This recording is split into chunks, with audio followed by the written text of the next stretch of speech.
Terima kasih. Assalamualaikum warahmatullahi wabarakatuh.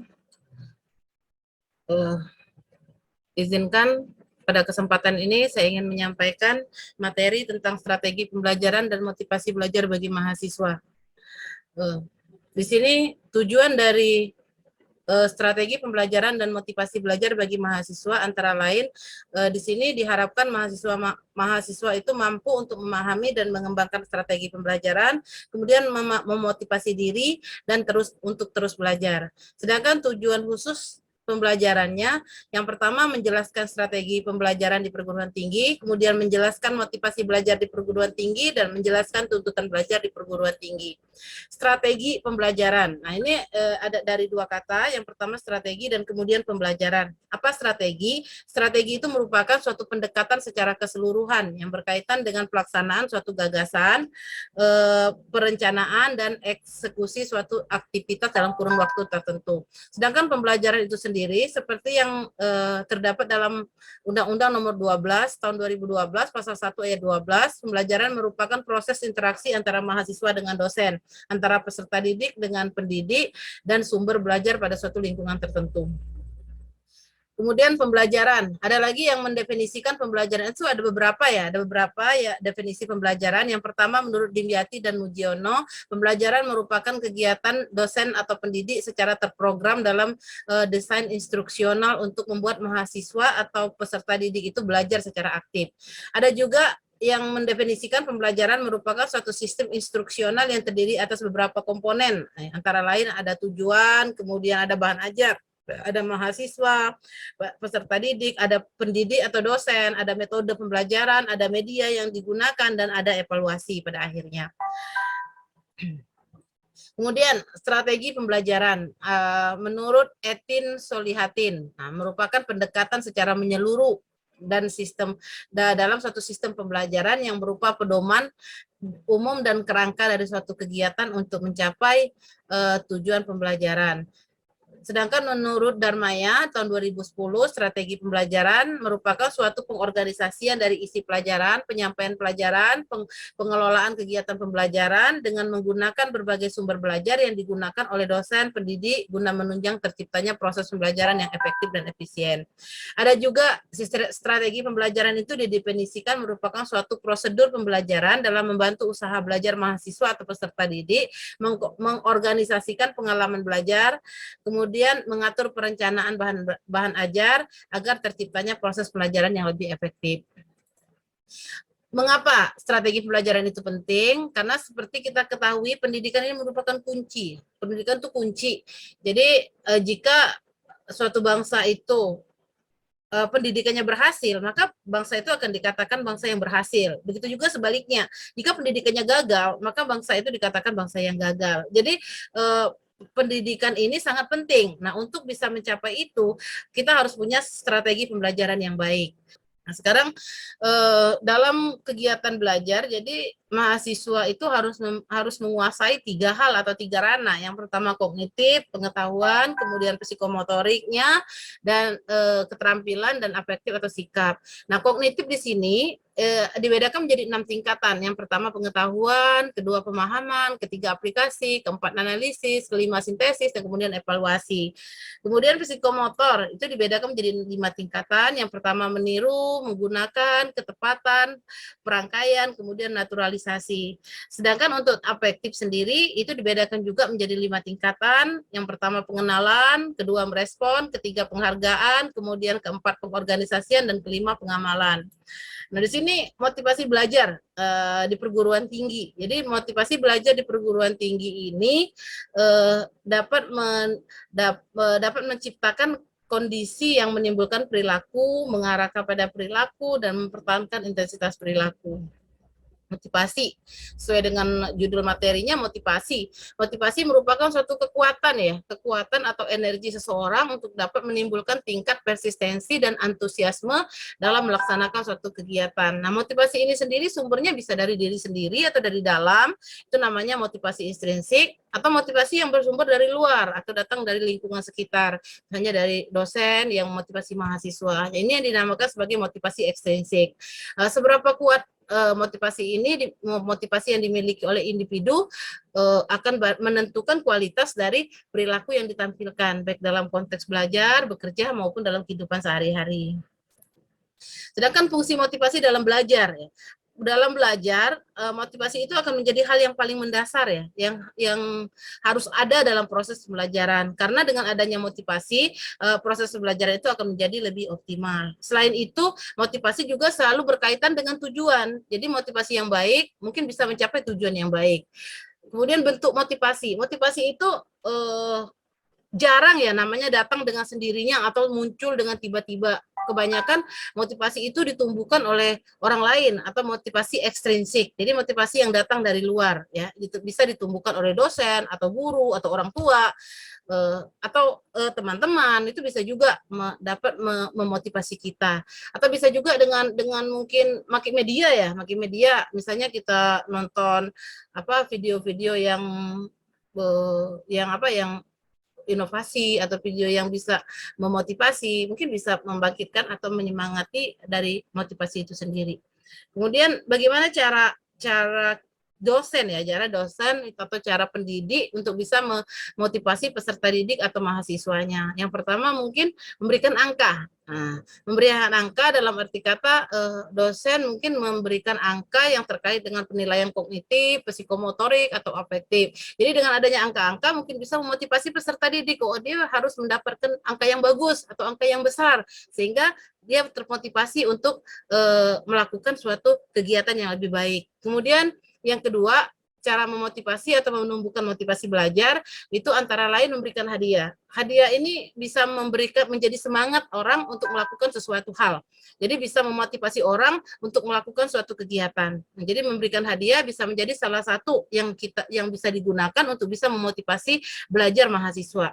Kemudian yang ketiga, kompetisi. Kompetisi ini merupakan perlombaan, ya, kompetisi atau perlombaan. Jadi ada kompetisi antar individu dapat juga meningkatkan motivasi daripada mahasiswa, karena seorang mahasiswa ataupun manusia itu akan cenderung untuk menjadi juara atau unggul. Dengan adanya kompetisi, mungkin mereka akan lebih semangat, memacu semangatnya untuk bisa mendapatkan juara atau hal yang baik. Kemudian yang keempat itu motivasi dengan cara menumbuhkan kesadaran dalam diri mahasiswa. Dia sadar kalau dia itu, aku ini kuliah. Nah, dia punya sadar dia punya tugas dari kuliah itu sendiri, dari kegiatan pendidikan yang dia jalani. Ini namanya ego empowerment. Nah, ini jadi menumbuhkan kesadaran akan pentingnya sesuatu dalam diri mahasiswa atau kesadaran sebagai peserta didik. Kemudian yang kelima, memberikan pujian. Karena kita tahu manusia itu senang dipuji. Jarang orang suka dilecehkan, direndahkan. Nggak ada orang yang suka dilecehkan, nggak ada orang yang suka direndahkan. Jadi semua orang suka dipuji, disanjung. Nah, dengan kita memberikan pujian, mungkin bisa memacu semangat, memotivasi dia untuk menjadi lebih baik. Kemudian yang selanjutnya, bagaimana agar motivasi belajar itu bisa meningkat. Salah satu caranya itu dengan membangun lingkungan belajar yang positif. Lingkungan belajar yang positif ini, bagaimana cara membangun lingkungan belajar yang positif? Antara lain yang pertama, bisa mengatur iklim belajar. Jadi dalam suatu kegiatan pembelajaran itu kan ada pendahuluan, ada isi, ada penutup. Jadi antara pendahuluan, isi, sama penutup, waktunya juga mungkin harus sesuai, ya, harus pas agar pembelajaran itu bisa berjalan dengan baik sehingga bisa memotivasi mahasiswa untuk bisa belajar. Kemudian mempersiapkan lingkungan fisik. Nah, lingkungan fisik di sini dalam arti kata sarana prasarana. Karena sarana prasarana bisa memotivasi, bisa menjadi motivasi bagi mahasiswa untuk bisa mengikuti pembelajaran itu menjadi lebih semangat. Nah, jadi termotivasi dia. Kemudian lingkungan sosial di sekitar tempat belajar. Kemudian pembelajaran untuk memotivasi seperti yang saat sekarang sering, ya, kita sudah menjadi umum itu menghubungkan dengan dunia IT. Nah, jadi misalnya belajar melalui software atau belajar dengan mungkin membuat video-video pembelajaran, jadi di-share ke mahasiswa, disampaikan, mungkin bisa meningkatkan motivasi belajar. Kemudian mengembangkan strategi belajar yang menarik. Nah, ini mungkin bisa memakai media, jadi media gambar, mungkin dengan adanya gambar-gambar, ini akan lebih menjadi memotivasi atau membuat pembelajaran itu menjadi lebih menarik sehingga dapat memotivasi. Kemudian menyiapkan kelas kecil, kelas besar atau ada perbedaan. Dengan adanya perbedaan, ini akan memotivasi juga. Karena apa? Mungkin yang kelas besar ini kelompok yang baik, ini yang kurang bagus misalnya. Jadi akan memotivasi bagaimana caranya aku harus masuk kelompok besar itu, harus masuk kelas besar. Itu akan memotivasi sehingga menumbuhkan semangatnya untuk melakukan kegiatan pembelajaran. Kemudian motivasi disesuaikan dengan kondisi, bidang, dan tingkatan kesulitan yang dihadapi peserta didik, kemampuan yang dimiliki, dan tujuan yang ingin dicapai. Jadi kita tidak bisa memaksakan kemampuan peserta didik kita. Kita harus bisa memahami, kita harus bisa berempati. Nah, mungkin dengan seperti itu akan menumbuhkan menjadi motivasi dari mahasiswa itu sendiri. Karena mungkin kadang mahasiswa itu bukan malas, tapi memang ada hal-hal yang tidak bisa dia kendalikan yang menyebabkan dia tidak belajarnya tidak semangat, jadi harus ada motivasi. Nah, sebagaimana kita ketahui, kita ini harus selalu mengikuti perkembangan zaman agar tidak ketinggalan zaman. Jadi harus update ya, harus update. Jadi zaman menuntut setiap individu untuk melakukan perubahan. Jadi harus berubah seiring zaman, harus berubah sesuai zamannya. Karena kalau kita lihat zaman dulu sama sekarang udah jauh berbeda gitu. Jadi harus kita sesuaikan. Nggak bisa kita tetap di kondisi zaman dulu kita pakai zaman sekarang, ya mungkin tidak akan bisa baik ya hasilnya. Jadi untuk yang berikutnya terkait dengan kegiatan pembelajaran di perguruan tinggi atau aktivitas di perguruan tinggi, dosen itu memiliki 3 tanggung jawab, antara lain yang pertama pendidikan atau pengajaran, kemudian penelitian dan pengabdian. Jadi dengan adanya 3 hal ini atau tridharma perguruan tinggi, dosen dituntut harus mempunyai kemampuan berpikir bebas, kreatif, dan inovatif. Nah, kemudian mempunyai kemampuan untuk berkarya dan mengabdi, dan memiliki karakter individu yang unggul, baik secara intelektualitas, pengetahuan, emosional, dan spiritualitas. Nah, sekarang ada kiat sukses ya. Sukses dikatakan, kita dikatakan sukses apabila tujuan pembelajaran itu tercapai. Apa saja yang tercapai itu antara lain learning to know, mengetahui, learning to be, menjadi diri sendiri, learning to do, melakukan, learning to live together, hidup bersama atau kooperatif. Karena kita sebagai manusia biasa atau makhluk sosial tidak akan bisa hidup sendiri. Jadi ini kalau ini tercapai baru bisa dikatakan kita sukses gitu. Nah, sekarang kiat sukses ini. Ya, kiat sukses yang pertama ini ada 7 ya. Kiat sukses yang pertama tujuan dan cita-cita. Untuk bisa sukses kita harus punya tujuan dulu. Untuk bisa sampai ke sesuatu tempat kita harus punya tujuan. Kalau kita nggak punya tujuan, kita bisa nggak akan pernah tercapai, nggak akan pernah sampai gitu. Karena kita nggak punya tujuan atau cita-cita.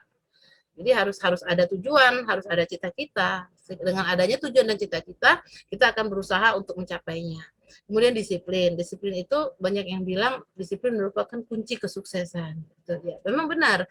Kedisiplinan itu bisa menjadi kunci kesuksesan walaupun kadang sulit untuk dijalankan gitu. Tapi kalau kita memang bertekad tidak sulit.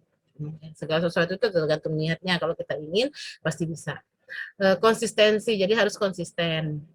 Jadi harus konsisten yang menjadi salah satu kiat untuk bisa sukses. Kemudian yang keempat pengetahuan. Untuk sukses harus punya pengetahuan, makanya kita harus kuliah, harus mendapatkan pendidikan yang baik, ya, gitu. Keyakinan, harus yakin juga. Nah, kita yakin kalau kita berusaha dan kita mampu untuk bisa mencapai apa yang kita cita-citakan. Setelah itu kita lakukan tindakan. Jadi kita punya tujuan, kita punya pengetahuan, kita yakin, kita harus bertindak. Karena tanpa tindakan itu tidak akan pernah bisa terjadi. Dan terakhir, kiat dari sukses dari 6 tadi harus didukung dengan sehat jasmani dan rohani. Dengan sehat jasmani dan rohani, kiat-kiat sukses tadi seperti tujuan, disiplin, konsistensi, pengetahuan, keyakinan, dan tindakan itu akan menjadi tercapai. Mungkin itu yang bisa disampaikan. Akhir kata, terima kasih. Akhir kata, billahi taufiq wal hidayah. Wassalamualaikum warahmatullahi wabarakatuh.